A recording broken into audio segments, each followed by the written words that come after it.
Educação Maior, um novo conceito em educação.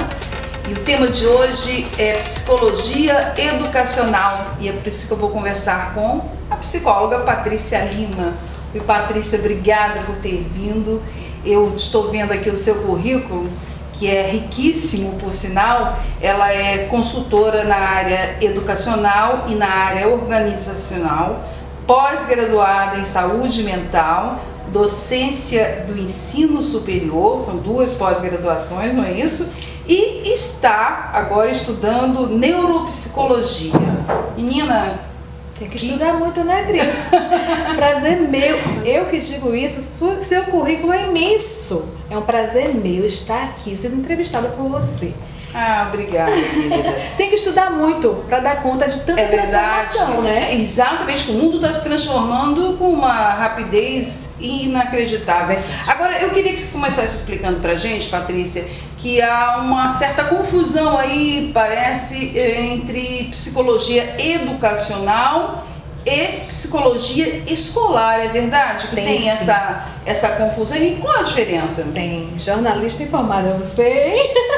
Tem sim. Inclusive, até os teóricos, eles discutem um pouco no campo das pesquisas. O que seria essa psicologia educacional e essa psicologia escolar? Bem, alguns teóricos afirmam que a psicologia educacional vai mais para o campo das pesquisas e dos treinamentos. E a psicologia escolar vai para o operacional, que aí tem a ver com o que a gente faz dentro da instituição escolar, que é muito complexo, né? O psicólogo ele atua em diversas áreas, psicologia organizacional, da saúde, social. Então, quando você fica limitado numa instituição, como é que você vai atuar? O que é que você vai fazer? Em que você quer agir? Mas você estava me dizendo que você é uma psicóloga educacional. Então me explica na prática o que é que você faz. Então, aí você vai ser um pouco que vai se adequar ao que a instituição exige de você. Então, eu represento, né, trabalho, faço consultoria em algumas escolas da região metropolitana de Salvador. Você sabe que eu sou de Camaçari, né? E a instituição é quem define um pouco o seu papel. E no contrato você vai dar a direção da sua atuação. Então, o campo do fazer psicológico é muito grande. Existe, por exemplo, a psicologia organizacional, que toda instituição deve existir a psicologia organizacional, inclusive no núcleo escolar. Então, como é que você vai limitar o seu fazer psicológico dentro da instituição? Então, vou te interromper aí para tentar ficar mais claro.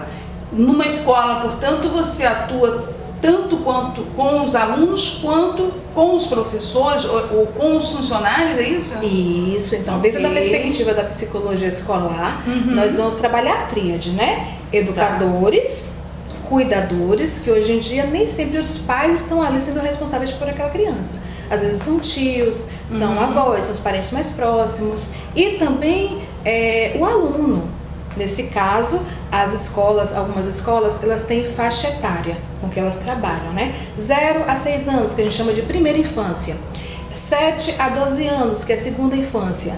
12 a 18 anos, que é a adolescência. E aí você fica limitado, você vai direcionar seu trabalho para essa perspectiva. E como é que fica mais fácil de você fazer isso? Você faz projetos em que você apresenta para a escola e discute, né? Vai conversar com a escola sobre o que é importante dentro daquele planejamento para ser trabalhado. Porque a psicologia é riquíssima, Cristina, então tem várias vertentes para se explorar. Então detalhe para mim, por que é importante ter um psicólogo na escola? Eu nem diria que é importante, eu diria que é fundamental, né? Olha só, a psicologia, por exemplo, quando a gente trabalha na perspectiva do professor, se a gente for pegar todo o currículo agora de neuropsicologia, que toda a Europa só tem trabalhado agora na perspectiva da neuropsicologia e neurociências. Então, quando a gente traz essa perspectiva para dentro da escola, a gente aprende a pegar toda aquela criança, entender que ele é um ser único, subjetivo. Cada um tem seu tempo de aprendizagem, cada um traz seus processos históricos e sociais que tem que ser respeitado no âmbito escolar e que muitas vezes, se você não tem um psicólogo, não tem esse olhar diferenciado, porque cada área, especialidade, traz seu saber. Então o psicólogo está na instituição para atuar junto com o pedagogo, junto com o coordenador, junto com o assistente de sala. Então às vezes uma palavra, como você estimula uma criança, como você acalma essa criança. Isso Você tudo... não atua diretamente com os alunos? Se a gente pegar, por exemplo, uma escola como eu faço uma atividade de 0 a 6 anos, no caso da Educação Maior, que é uma escola que eu trabalho, né, que eu faço consultoria, lá eu não atuo diretamente com os alunos. Por quê? Porque se eu faço na anamnese e identifico que ele tem alguma necessidade específica, eu vou encaminhá-lo para um atendimento mais profundo. Mas o que é que eu faço na escola? Eu faço uma anamnese com os pais, entendo qual é o conteúdo, traz aquela criança que foi levada até ali, o histórico dela e da família, e a gente faz essa linha de mão dupla. A gente vai desenvolvendo atividades na escola condizentes com que os pais podem executar em casa, porque hoje a educação é contínua, ela não é mais Você tem que envolver a família. Certamente, é imprescindível. E aí a gente traz a gente traz esse pai e essa mãe para participar, esse cuidador de forma geral para participar. Tem vários, o psicólogo ele trabalha com equipes multidisciplinares e a gente tem uma necessidade que os próprios pais exijam isso das escolas onde seus filhos estão, né, inseridos, porque quando você vê, coloca assim para fazer uma referência, você vê que o desenvolvimento de uma criança que teve todo o aparato de várias especialidades, o desenvolvimento dela é muito maior e muito mais rápido. Então é de extrema necessidade a psicologia atuar junto com outras áreas de saber nessa conversação dialógica, né, imprescindível e importante para o desenvolvimento humano, que ali a gente está falando da primeira fase da vida da criança, né? Então você pode, se você pensar no recorte 7 a 12 anos, as necessidades dessa criança são totalmente diferentes de uma criança que ainda não tinha abstração, que até os 6 anos a criança não abstrai, né? Você fala, Cristina, o nome do seu amor estava escrito nas estrelas, você vai olhar para cima, não tem nada escrito lá, porque você ainda não abstrai, isso é que é abstrair. Dos 7 aos 12, a criança já faz essa abstração e tem várias interpretações, ele já tem o reconhecimento do ego, é do querer dele, as manias que ele vai desenvolver, né? Os processos éticos que ele foi inserido na família e culturais, tudo isso você tem que levar em consideração. É interessante isso que eu ia perguntar, que tipo de problema, quer dizer, você consegue detectar ali nessa anamnese que você costuma fazer, né? O que você pode interferir ali na vida dessa criança?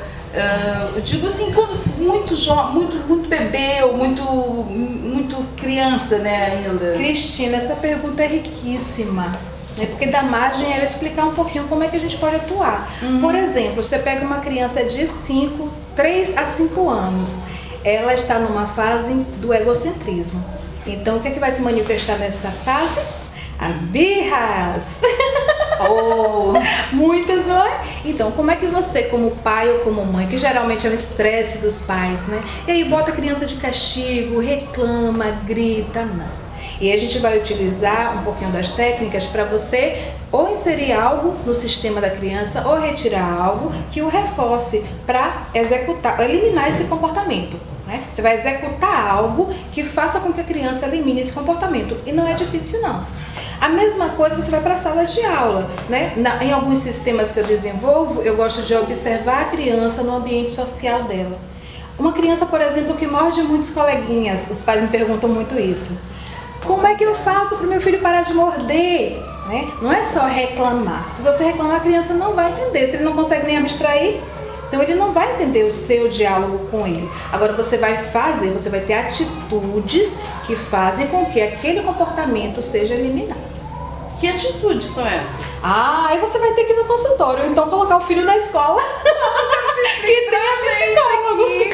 Exatamente o que acontece. Por exemplo, essa importância, né, da psicologia dentro da... Eu vou te dar uma dica. É fundamental, como você disse lá no início da nossa entrevista. Eu vou te dar uma dica, por exemplo. Geralmente nós tendemos a achar que a criança faz birra porque quer chamar a atenção. Eu acho muito engraçado o discurso de alguns pais. Olha, né? Eles falam assim: quando aparece a visita, esse menino começa a fazer essas coisas para chamar atenção, né? Eu acho muito engraçado, não é?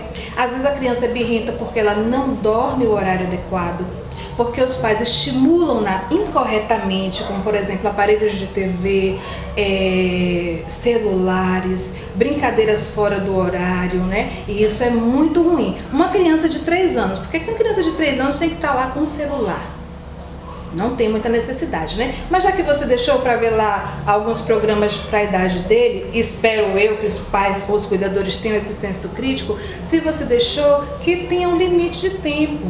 Nós ficamos 1, 2 horas, para quem gosta de TV, 1, 2, 3 horas em frente à TV e não percebe que aquilo está estimulando, você acha que você está relaxando, né? Mas para a criança que não sabe fazer essa distinção e da importância que aquele horário, que seria horário de descanso, que a gente chama de tempo ocioso da criança, que é importante para ele exercer a criatividade e para a mente também relaxar, ele não tem que fazer nada. Então, às vezes, a birra do seu filho é justamente porque você o estimula de forma desnecessária e no momento inoportuno. Olha só, falando em celular, como você disse, tem que ter limite no tempo de uso, né, da criança e na idade também, né? Qual a idade que você considera ideal para os pais darem um celular? Olha, Cristina, eu enquanto psicóloga, eu não gosto de ditar regras. Eu acho que você tem que respeitar a dinâmica de cada família. Então, o que acontece, né?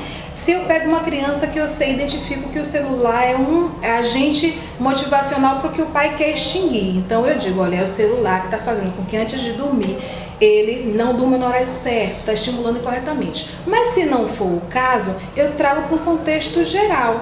Pai, o que você acha que uma criança dessa idade precisa? Como era na sua época? O que a gente... Não que eu queira transpor uma época para outra, mas tem fatos que são elementares. Por exemplo, brincar com outras crianças. As crianças de hoje não interagem, não sabem dividir o brinquedo, não aceitam o não. Então, tudo isso são agentes estressantes para a criança, porque ela não sabe, ela espera que você dite as regras para ela. O celular é uma espécie de fuga dos pais. Desculpa, pais, mas é a verdade. Então, tá cansado, chegou no trabalho, tem que ouvir, tem que ser falada, né? Está com a cabeça cheia de problemas, estamos aqui para ficar quietinho. E a criança fica horas ali. Mas ali ele não está aprendendo a interpretar as emoções que surgem. Se ele está vendo um programa, por exemplo, que ele sente medo, ele não está conversando, não está dialogando ali com o pai para ele entender que aquilo é ficção. Se surge ansiedade, e tem muitos desenhos que criam ansiedade, viu, Cristina? Se surge ansiedade... Boa observação. Pois é. Porque muitos, até adultos, assistem a alguns filmes e não se apercebem, não tomam essa consciência de que isso influencia e muito, né, no seu humor, no seu sono, enfim, várias coisas. Certamente.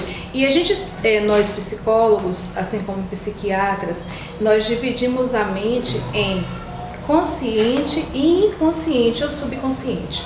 Seu subconsciente e seu inconsciente, ele está armazenando informações, ainda que você não tenha ditado uma metodologia. Por exemplo, eu sento e digo, vou ler esse livro aqui de 700 páginas, vou dividir em 4 vezes, vou ler, 3 vezes na semana, para terminar logo. Então eu ditei uma metodologia e ali eu vou pegando os conceitos, abstraindo, elaborando, ressignificando, mas uma criança não sabe fazer isso. E o que acontece? Todo aquele conteúdo do dia a dia, aquele dinamismo em que ela está inserida, ela está jogando para o inconsciente. E aquilo depois vai ser manifestado de alguma maneira, ou através de uma brincadeira, ou de uma palavra, ou de um comportamento. Agora, eu queria que você destacasse um pouco mais, Patrícia, porque você falou das questões, das diferenças entre as gerações. Não que você queira, como você bem observou, transportar uma época para outra. Mas agora está complicado, não está não? É por isso mesmo que a neuropsicologia ela tem quebrado paradigmas, né? Principalmente na vertente educacional, de como era o aprendizado e como é hoje, como nossa mente, que é muito adaptativa, né? Como é que essa cognição tem funcionado. Hoje a gente já sabe que o ser humano ele aprende a vida inteira. Antigamente se fazia um recorte desse aprendizado. E uma coisa que a gente sabe hoje é que a afetividade e as relações interpessoais facilitam muito a criatividade e o conhecimento, o desenvolvimento do conhecimento intelectual. Então, assim, uma coisa que eu sinto muita falta hoje é das crianças se relacionarem. Por isso que o psicólogo na escola é tão importante como o fono, como o nutricionista, como o psicopedagogo, toda a equipe, porque eles vão pegar todos os conhecimentos deles e enquadrarem, né, para aquele sistema que a criança está vivenciando. Tem escolas, por exemplo, como é o caso da Educação Maior, que eles oferecem até um momento lúdico, não é um momento de brincar por brincar. Porque você pode brincar, mas que ressignificação você está dando para aquela criança? Tem um momento de escutar a música, identificar o instrumento, tudo aquilo está mobilizando sua mente para fazer outros canais neuronais, para abrir outras possibilidades neurológicas. E é a partir daí que vai haver a manutenção e a expansão da memória, da atenção, da concentração, que são fatores imprescindíveis para o conhecimento. Como é que é o termo? Gostei. Abrir outros... Expandir outros caminhos. A mente fica em expansão. Né? Mas você usou um termo aí, canais neuronais. Gente, que chique! Eu quero. Pois toda vez que você ensaia... Aliás, boa pergunta. Os adultos continuam, tem essa fase... olha, tem condições de abrir novos canais neuronais. A estrutura neurológica ela é totalmente adaptativa.